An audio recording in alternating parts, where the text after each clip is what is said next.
ఒక ఛాలెంజ్ విసిరారు చంద్రబాబు నాయుడు గారికి, అలానే కొల్లు రవీంద్ర గారికి, ఎక్సైజ్ మినిస్టర్ గారికి, అందరికీ ఓపెన్ ఛాలెంజ్ ఏమిటంటే, మీరు బార్ల దగ్గర నుంచి అత్యధికంగా డబ్బులు వసూలు చేస్తూ రాష్ట్ర ఖజానాకి గండి కొడుతున్నారు.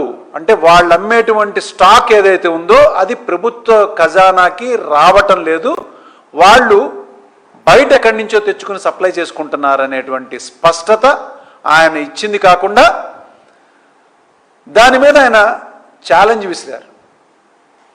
అలానే మెడికల్ కాలేజీల విషయంలో కూడా క్లారిటీగా మాట్లాడి ఏ విధంగా ఆలోచన మెడికల్ కాలేజీలు చేయడం జరిగిందో జగన్మోహన్ రెడ్డి గారి హయాంలో, మరి దానివల్ల ఎలాంటి ఉపయోగకరం ఉంది, రాష్ట్రానికి ప్రతి జిల్లాకి ఒక మెడికల్ కాలేజీ కానీ హాస్పిటల్స్ కానీ ఉండాలనే ఆలోచన ఇంత స్పష్టంగా చెప్తే, మీరు ఇవన్నిటిని పక్కన పెట్టి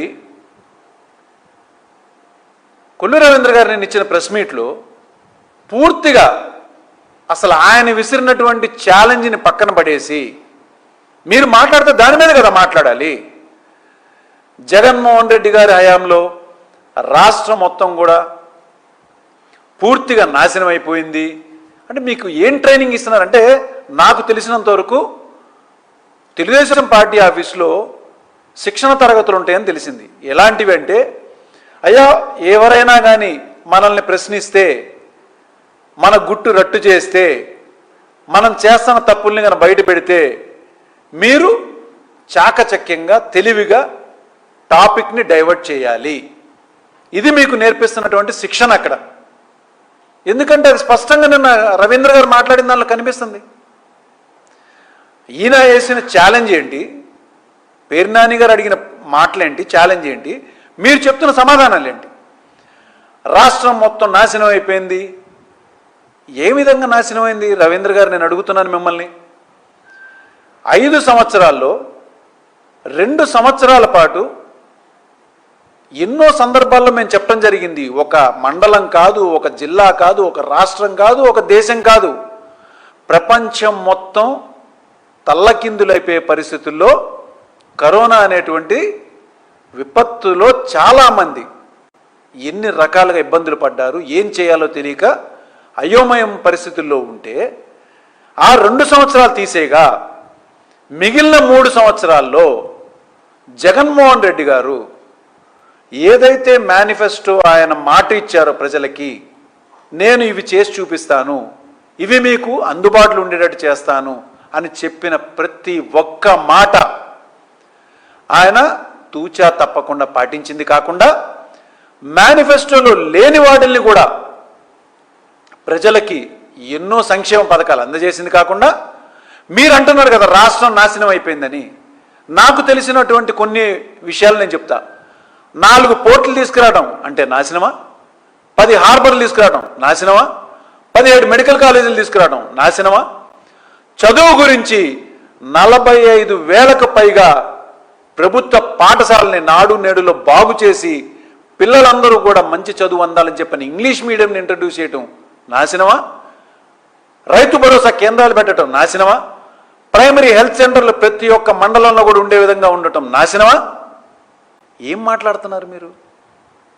ఇవన్నీ కూడా మీ కళ్ళకు కనిపించట్లేదంటే నేను కొల్లు రవీంద్ర గారిని అడుగుతున్నాను, దయుంచి మీరు వేసుకున్నటువంటి ఆ పచ్చ కళ్ళజోడుని తీసేసి మీరు మామూలుగా చూడండి ఏం జరిగిందని. మీరు మచిలీపట్నంలో ఉంటారు కదా, నాకు తెలిసి 3 దశాబ్దాలుగా కూడా అనుకుంటున్నాం మచిలీపట్నం హార్బర్ అనేది అక్కడ పోర్టు తప్పనిసరిగా కడితే వాణిజ్య పరంగా ఎంతో మందికి ఉపయోగపడుతుంది. ముఖ్యంగా ఈ 3 జిల్లాలు ఏదైతే జగన్మోహన్ రెడ్డి గారు మావిగన్నని ప్రపోజ్ చేశారో, ఈ 3 మేజర్గా ఉన్నటువంటి మచిలీపట్నం, విజయవాడ, గుంటూరు కూడా చాలా చాలా ఎదుగుదలకు అవకాశం ఉంటుందని చెప్పని దాన్ని మాటల్లో అనుకున్నటువంటి దాన్ని ఆచరణలో తీసుకొచ్చినటువంటి ఒక నాయకుడు. మీరు బయటికి రండి ఒకసారి మీ ఇంట్లో నుంచి. ఎప్పుడు కూడా బహుశా మీరు ఇంట్లోనే ఉంటారు, మహా అయితే విజయవాడ వచ్చేస్తుంటారు. ఏ రోజు కూడా మీరు బయటకు వచ్చి చూసుండరు. మీ డ్రైవర్ని అడిగి ఒకసారి పోర్టు దగ్గరికి తీసుకెళ్ళమనండి. అక్కడ జరిగినటువంటి అభివృద్ధిని మీరు చూడండి, మీ కళ్ళారా చూడండి. ఆ తర్వాత మీరు ప్రెస్ మీట్ పెట్టండి. అదే కదా జగన్మోహన్ రెడ్డి గారు మీరు అనుకుంటున్నట్టుగా నాశనం చేశారంటుంది. ఇలాంటి అభివృద్ధి పనులన్నింటినీ కూడా మీరు పక్కదో పట్టించి మీరు చేస్తున్నటువంటి స్కీముల పేరుతో స్కాముల్ని వీటన్నిటిని తప్పించడానికి జగన్మోహన్ రెడ్డి గారు రాష్ట్రాన్ని నాశనం చేశారు. ఏం నాశనం చేశారో ఇవాల్టి వరకు కూడా ఎవరు స్పష్టత ఇవ్వలేకపోయారండి, ఇవ్వలేరు కూడా. ఎందుకంటే ప్రజలకు చాలా స్పష్టంగా తెలుసు, కళ్ళ ముందు జరిగినటువంటి అభివృద్ధి ఏంటిదో తెలుసు. మీలాగా ఎన్నికల ముందు మేము ఇది చేస్తాం అది చేస్తాం అని చెప్పని మేనిఫెస్టోలో పొందుపరిచి గెలవగానే అది చెయ్యాలంటే రాష్ట్రాన్ని అమ్మేయాలని చెప్పిన ఒక మంత్రి, నిరుద్యోగ భృతి ఇవ్వాలంటేనేమో రాష్ట్రం ఇప్పటికీ అప్పుల పాలైపోయిందని ఒకటి, ఆడపడుచుకి ఇస్తానన్నటువంటి సహాయ నిధి విషయంకి వస్తే రాష్ట్రం ఇంకా అధోగతి పాలైపోద్దని. మరి ఇవన్నీ మీరు మాటలు మీ అనుభవమైనటువంటి నాయకుడు మేనిఫెస్టో పెట్టే ముందు తెలుసుకోలేకపోయాడా? ఇది రాష్ట్రానికి ఏ విధమైనటువంటి బరువు పడుతుంది, ఎన్ని రకాలుగా ఇబ్బంది అవుతుంది అని చెప్పని కళ్ళబొల్లి మాటలు చెప్పి అడ్డమైన అబద్ధాలు చెప్పి మీరు రాష్ట్ర ప్రజలకు మీరు చేస్తున్నటువంటి అన్యాయం గురించి ఒక్కసారి మీ మనస్సాక్షిని అడగండి. జగన్మోహన్ రెడ్డి గారి మీద తెల్లారు లేస్తే అడ్డమైన మాటలతో అడ్డమైన నిందలతో మీరు పెడుతున్నటువంటి ప్రెస్ మీట్లని ఒక్కసారి ఆత్మ పరిశీలన చేసుకోమని చెప్తున్నాను. ప్రతి ఒక్క మంత్రికి, రవీంద్ర గారికే కాదు, ఆఖరికి చంద్రబాబు నాయుడు గారు కూడా చెప్తున్నాను. పొద్దున్న లెగిస్తే బాబాయిని చంపారంటే ఎవరి దీని టైంలో జరిగిందండి?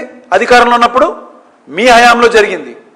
జగన్మోహన్ రెడ్డి గారు వచ్చిన తర్వాత ఆ కేసుని సిబిఐకి ఇవ్వడానికి పూర్తిగా ఆయన సహకరించారు. తప్పు ఆయన చేస్తే సిబిఐకి ఇవ్వడానికి ఎందుకు ఆయన ప్రోత్సహిస్తారు చెప్పండి? చెల్లిని అన్యాయం చేశారు, తల్లిని అన్యాయం చేశారు. చంద్రబాబు నాయుడు గారి గురించి మీరు మాట్లాడుతున్నారుగా, ప్రతి ఒక్క మంత్రి గారు కానీ చంద్రబాబు నాయుడు గారు కూడా నేను స్వయంగా డైరెక్ట్గా ఈ క్వశ్చన్ వేస్తున్నాను. చంద్రబాబు నాయుడు గారు వెన్నుపోటుకు కేర్ ఆఫ్ అడ్రస్ అని ఎవరిని అడిగినా ప్రతి ఒక్కళ్ళ నోట్లోంచి వచ్చే మాట చంద్రబాబు నాయుడు.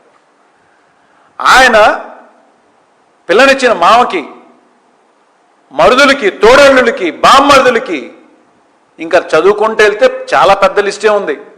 ఇక చివరి దాకా వస్తే ఆఖరికి ఆంధ్ర రాష్ట్ర ప్రజలకి కూడా ఇప్పుడు చంద్రబాబు నాయుడు గారు చేస్తున్న పని ఏంటంటే వెన్నుపోటు.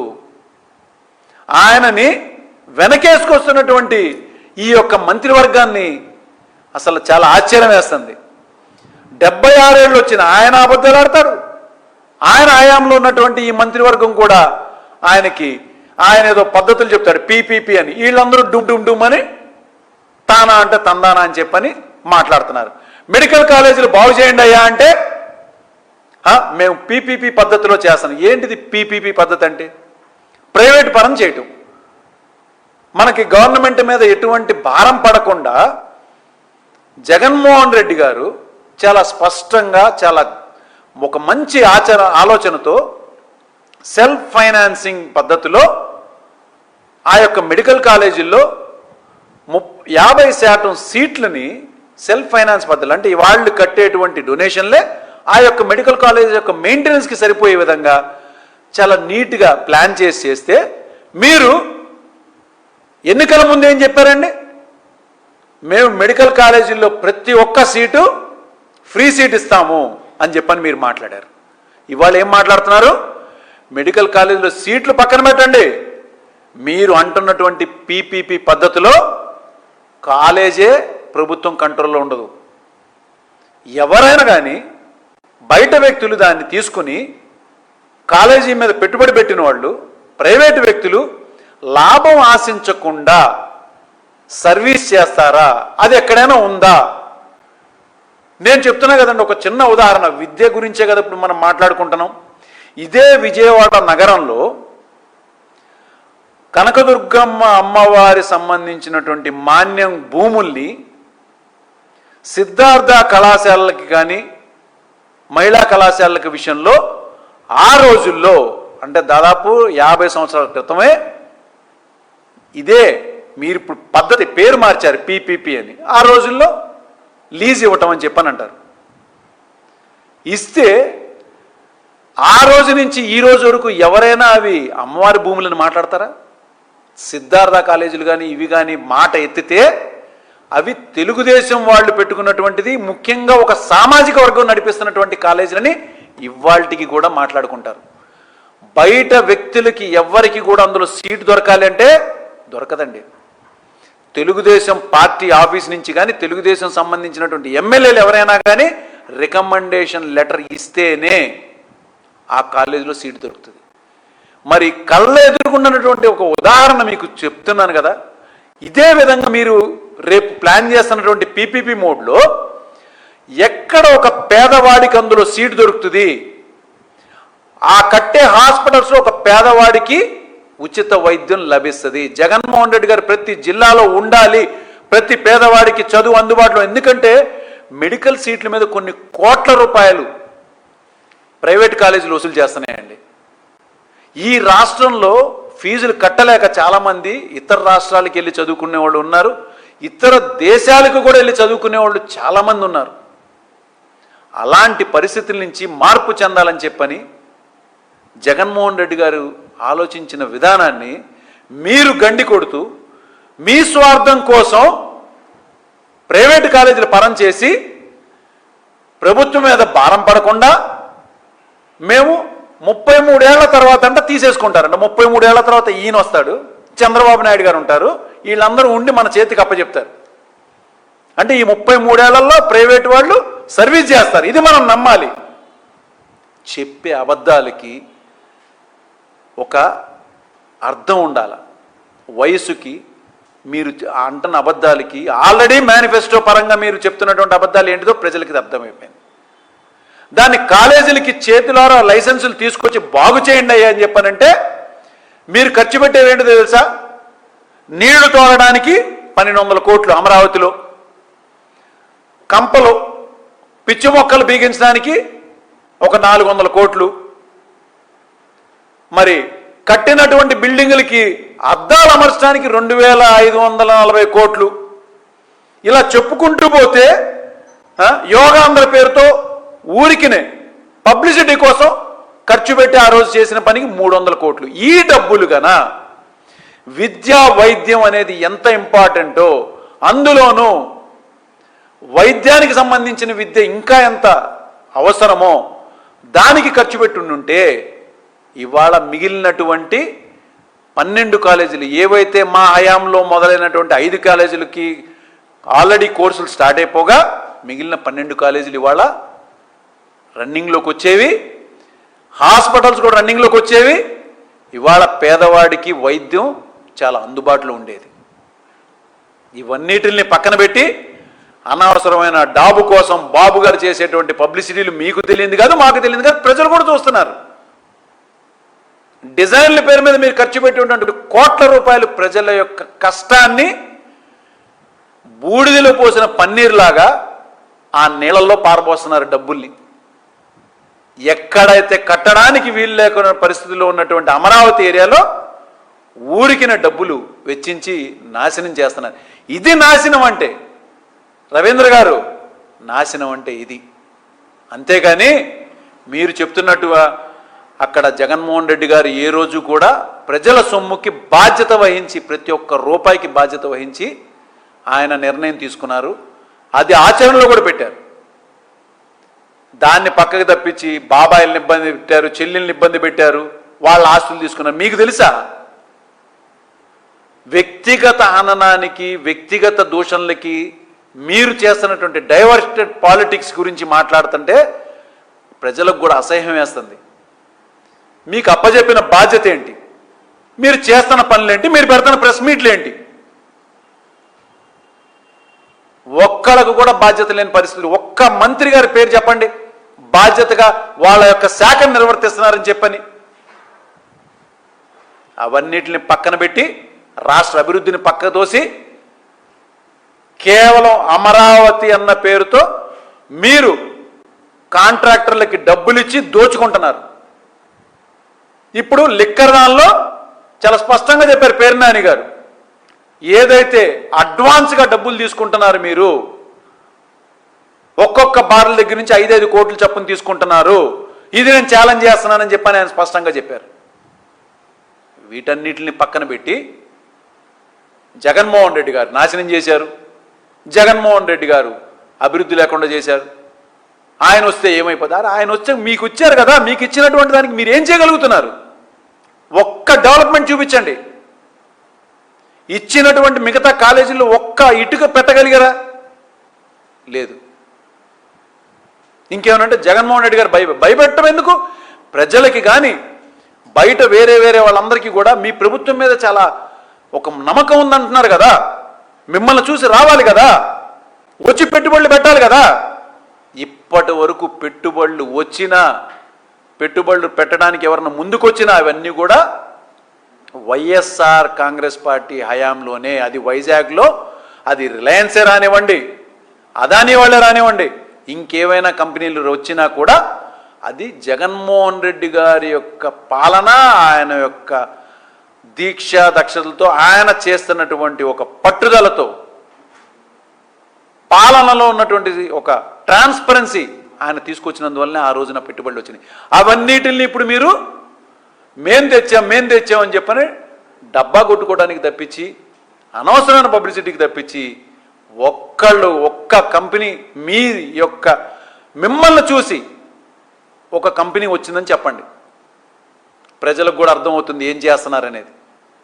ఇవన్నిటిని పక్కన పెట్టి జగన్మోహన్ రెడ్డి గారి మీద ఏంటండి మీరు? నాకు అర్థం కాలేదు.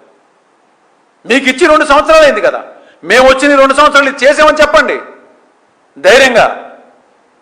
ఎలా? ఎందుకంటే చెప్పుకోవడానికి ఏమీ లేదు కాబట్టి జగన్మోహన్ రెడ్డి గారి మీద. ఆయన కొల్లు రవీంద్ర గారు మేము ఇది చేసేస్తాం, మేము కాలేజీలు అభివృద్ధి చేసేస్తాం, మేము అన్ని బయటికి తీసుకొస్తాం. ఒక పక్క బాగు చేయడాన్ని పక్కన పెట్టి క్రైమ్ రేట్ అడ్డగోలుగా పెరుగుతుంది. మీ ప్రభుత్వం వచ్చిన తర్వాత, కూటమి ప్రభుత్వం వచ్చిన తర్వాత దాన్ని కంట్రోల్ చేయండి. ఇక్కడ ఉన్నటువంటి హోమ్ మినిస్టర్ గారు ఇక్కడ వదిలేసేసి ఎక్కడో ఇతర దేశాలకి వాటికి వెళ్ళి అక్కడేవో అంట నేర్చుకుని వచ్చారంట. మీకు అప్పచెప్పిన శాఖలను సక్రమంగా నిర్వర్తించండి. అంతకుముందు సంవత్సరం మొత్తం 2023 వరకు 6,000, 7,000 ఉన్నటువంటి క్రైమ్ రేట్ తగ్గుకుంటూ వస్తే, మీరు అధికారంలోకి వచ్చినటువంటి ఒక్క సంవత్సరంలోనే ఒక్కసారిగా 3 పెరిగింది. మరి దీనికి ఏం సమాధానం చెప్తారు? ఇదేనా మీరు చేస్తున్నటువంటి అభివృద్ధి? ఇదేనా మీరు ప్రజలకు ఇస్తున్నటువంటి? ఒక్క ఆడపడుచుకు రక్షణ ఇవ్వలేకపోతున్నారు మీరు. ఎన్నికల ముందు చేసినటువంటి అడ్డమైన వాగ్దానాలు, ఎవడన్నా క్రైమ్ చేయాలంటే భయపడాలి. అబ్బో, చంద్రబాబు నాయుడు గారు పెద్ద కళ్ళు చేసుకుని, గొంతు బాగా పెద్దగా చేసుకుని, ఆలోచన వస్తే భయపెట్టేస్తా అన్నాడు. ఏంది అది? 3 పెరిగింది. చంద్రబాబు నాయుడు గారు, రవీంద్ర గారు, మీరందరూ కూర్చుని లెక్కేసుకోండి. ఇవన్నీ సెంట్రల్ గవర్నమెంట్ ఇస్తున్నటువంటి మా స్టాటిస్టిక్స్ కాదు, సెంట్రల్ గవర్నమెంట్, కేంద్రం, అది కూడా మీ కంట్రోల్లోనే ఉంది, మీతో పొత్తులోనే ఉంది. నిమిషానికి ఒకసారి వాళ్ళకి అన్యాయం చేసి, ఎవరికి అన్యాయం చేశాడు చెప్పండి? ఎవరికి చేయలా, ఎవరికి ఇబ్బంది పెట్టలా. ప్రతి ఒక్క పేదవాడి దృష్టిలో అలా ఆలోచించాడు. 108లు, 104లు, ఇన్ని అంబులెన్స్లు, ఇవన్నీ ఏం చేశారు చెప్పండి? తీసుకెళ్ళి మీరు స్క్రాప్లో దోశారు. ఇవాళ ఎక్కడ కూడా ఫోన్ చేస్తే ఒక 108 రాదు, 104 రాదు, వైద్య సేవలు అందుబాటులో లేవు. ఆఖరికి పేదవాడికి వైద్య సేవలు 25 లక్షల వరకు ఆరోగ్యశ్రీలు అందాలని చెప్పని జగన్మోహన్ రెడ్డి గారు పెడితే, ఇవాళ మీరు ఆరోగ్యశ్రీ పూర్తిగా ప్రతి హాస్పిటల్లో ఆపేయటం జరిగింది. దాని మీద ఏం సమాధానం చెప్తారు చెప్పండి? ఇవన్నీ పక్కకు పెట్టేసి జగన్మోహన్ రెడ్డి గారు పడితే మీకేమొస్తుందండి? మీ శాఖలను సక్రమంగా నిర్వర్తించండి. మీరు చేస్తున్నటువంటి లిక్కర్ స్కామ్ని బయట పెడితే భయపడి ఈ టాపిక్లు మీరు తీసుకొస్తున్నారు. తప్పనిసరిగా దీన్ని ప్రజల దృష్టికి మేము స్పష్టంగా తీసుకెళ్తాం. మీరు చేస్తున్నటువంటి అన్యాయాల్ని బయట పెడతాం, న్యాయబద్ధంగా పోరాటం చేస్తాం. దాన్ని ప్రజల ముందు మీరు చేస్తున్నటువంటి అన్యాయానికి మమ్మల్ని దోషులుగా కూడా తప్పనిసరిగా నిలబెడతాం. అది ఆ విషయాలన్నీ పక్కన పెట్టి ఈయన చెల్లిని మోసం చేశారు. చంద్రబాబు నాయుడు గారు వెన్నుపోటుకి ఆయన బ్రాండ్ అంబాసిడర్ అని చెప్పి ఎప్పటి నుంచో చెప్పుకుంటున్నారు. ఆయన పిల్లనిచ్చిన మామగారే చెప్పారు. అలాంటి ఆయన సమర్థించుకుంటే మీరు మాట్లాడుతుందంటే హాస్యాస్పదంగా ఉంది రవీంద్ర గారు, చాలా బాధగా ఉంది. ఇంకా మీరు ఇవాళ ప్రెస్ మీట్లో కూడా ఏదో ఒక మేనిఫెస్టో చదువుతున్నట్టుంది, మేము ఇది చేస్తాం అది చేస్తామని చెప్పని. మీకు ఇచ్చినటువంటి బాధ్యతని నిర్వర్తించండి. చేస్తున్నటువంటి స్కాములకి ఇప్పటికైనా మీరు సిగ్గు తెచ్చుకుని దాని కంట్రోల్లోకి తీసుకొచ్చుకుని ప్రజల సొమ్ముని ఏవైతే మీరు నచ్చినటువంటి ఒక కాంట్రాక్టర్లకి దారదత్తం చేస్తున్నారో, వాళ్ళ దగ్గర నుంచి మీరు కమిషన్ల రూపంలో తీసుకుంటున్నారో, వాటన్నిటికి కూడా ఫుల్ స్టాప్ పెడతాం. తప్పనిసరిగా న్యాయబద్ధంగానే పోరాటం చేస్తాం. లోకేష్ గారు అంటున్నారు కదా, మా ఇష్టం, మేము ఇస్తాం భూములు అంతా ఇస్తా 99 పైసలు. కానీ ఎవరు బాబు గారు సొమ్మిది? రాష్ట్ర ప్రజలకు సంబంధించినటువంటి సొమ్ముని అధికారం మీకు ఇచ్చింది కేవలం 5 సంవత్సరాలు మాత్రమే, అంతేగాని అడ్డగోలుగా దారాదత్తం చేయమని కాదు. ప్రజలు అన్నీ కూడా గమనిస్తున్నారు, గుర్తుపెట్టుకోండి. ప్రజలకి తెలియజేసే బాధ్యత కూడా మేము తీసుకున్నాము, ప్రజలకు తెలుసుకుంటున్నారు. రానున్న రోజుల్లో మీకు ప్రజలు సమాధానం చెప్తారు. రవీంద్ర గారు, మీకు, మీ పార్టీకి, మీ నాయకులకి, చంద్రబాబు నాయుడు గారికి, అందరికీ కూడా మీరు ప్రజలకి ఎంతైతే వెన్నుపోటు పొడిచారో దానికి తగ్గ సమాధానం ప్రజలు మీకు రానున్న రోజుల్లో తప్పనిసరిగా తెలియజేస్తారని చెప్పని నేను స్పష్టంగా తెలియజేసుకుంటున్నాను. నమస్కారం.